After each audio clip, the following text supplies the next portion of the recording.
In this video, we will show you how to reset Epson TX650 printer using adjustment programs. Before you download these adjustment programs, you need to disable all of your antivirus, include Windows Real-Time Protection and the Tamper Protection if you are using Windows 10.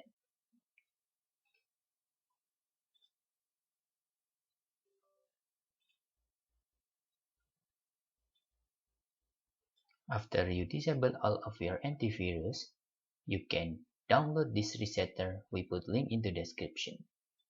After you download the files, you can just right click and choose extract here.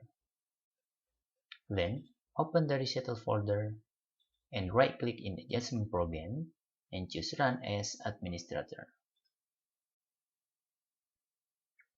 Then click accept in here. Then choose particular adjustment mode. Select was inkpad counter and click OK. Please tick on main pad counter in here. Then you can click button check. After that, you can click button initialization.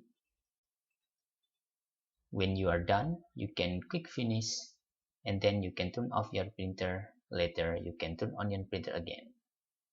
That's all.